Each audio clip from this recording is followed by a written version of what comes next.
पाक सल्लल्लाहु अलैहि वसल्लम की खिदमत में आए, कहने लगे या रसूल अल्लाह सल्लल्लाहु अलैहि वसल्लम गुर्बत बड़ी है, मेरे लिए दुआ करें अल्लाह ज्यादा माल दे। तो महबूब सल्लल्लाहु अलैहि वसल्लम ने फरमाया तू जिस हाल में अच्छा है वो तेरे लिए बेहतर है। या रसूल अल्लाह सल्लल्लाहु अलैहि वसल्लम दुआ कर दे। तो महबूब ने क्या फरमाया? फरमाया तू जिस हाल में है ना वो हाल तेरे लिए बेहतर है, उसी में रह। कहनी हुजूर दुआ करे। फरमाया साल बाद तू बाज आ जा। हुजूर दुआ करे। फरमाया तू बाज आ जा। 2-3 दफा का जिद की। महबूब ने फरमाया जा फिर अल्लाह तुझे ज्यादा पैसे देगा। चंद बकरियां खरीदी, इतनी बरकत हुई कि बकरियों के रेवड़ बन गए। फिर कुछ बकरियां बेच के गायें खरीद ली, उनके भी रेवड़ हो गए। फिर कुछ ऊंट ऊंटनियां ले ली, रेवड़ ही रेवड़। पहले 5 वक्त मस्जिद में आते थे, अब फजर और इशा रह गई। फिर माल ज्यादा हुआ तो मदीने शहर में कोई जगह ही नहीं, मदीने से बाहर हवेली खरीदी, फिर जुमा ही रह गया। जुमे के जुमे आते ज़कात का हुक्म आया। मेरे नबी करीम अलैहिस्सलाम ने हजरत अबू हुरैरा को भेजा, फरमाया जा उसे क्या तेरी ज़कात बनती है 2.5%। हमारे यहाँ जब किसी आदमी पे हालात खराब होते हैं ना तो सबसे पहले वो इस तरह करता है कि जो मैं कहीं अल्लाह के रास्ते में देता हूँ पहले उसे बंद करो। जिस रास्ते तुझे आ रहा था पहले तूने वो रास्ता ब्लॉक किया।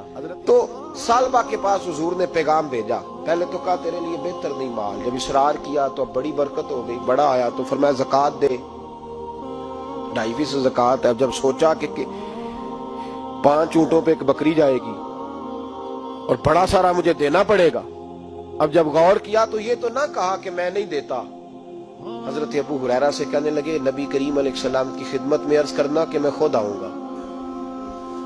हजरत अबू हुरैरा ने आके अर्ज की या रसूल अल्लाह सल्लल्लाहु ताला अलैहि वसल्लम। हुजूर वो कहते थे मैं खुद आऊंगा।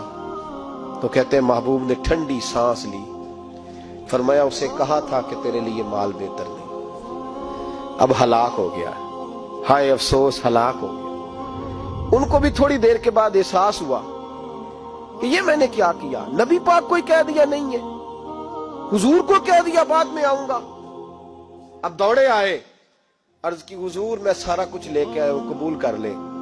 महबूब ने फरमाया गोया बिलाल हबशी की खुश्क खजूर भी कबूल है, और सुहैब रूमी एक अट्टी बांध की लाए तो वो भी कबूल है, और अम्मार बिन यासर और मुसअब बिन उमैर अगर 2 दिनार दे जाएं और कोई पुराना जोड़ा किसी सिपाही के लिए छोड़ जाए तो वो भी कबूल है। लेकिन तू अपना लाखों लेके चला जा, तेरा कोई नहीं कबूल। माफ कर दे। फरमाया जा माफ किया, पर पैसे लेके ना आना। अगले साल फिर आए, बंधे हुए हाथ है।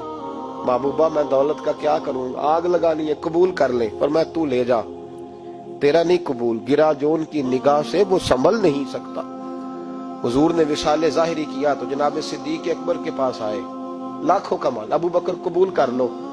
तो जनाब सिद्दीक अकबर कहने लगे उसका कर लो जिसका नबी ने नहीं किया, चल जा, कोई नहीं चाहिए। हजरत उमर के जमाने में कहत पड़ गया, बारिशें नहीं होती, गल्ला नहीं मिलता, हालात खराब है, माली तौर पे बहरान आ गया, गुर्बतें, मजबूरियां, तकलीफें। आके रोए, उमर मेरा कबूल कर लो, मुझे माफी तो मिल गई थी ना। फरमाया माफी अपनी जगह पे, पर जिसका मुस्तफा ने कबूल नहीं किया। बहुत सारे लोगों को पता ही नहीं कि उनका कबूल ही नहीं हुआ, और वो उलझे हुए, उन्हें खबर ही नहीं कि असल बात क्या है। फरमाया जिसका मुस्तफा करीम ने कबूल नहीं किया, अब हीरे और जवाहरात भी लेके आए तो भूखे मरेंगे, पर उसका कबूल, उस बात पे राजी रहो जिस हाल में अल्लाह ने रखा हुआ।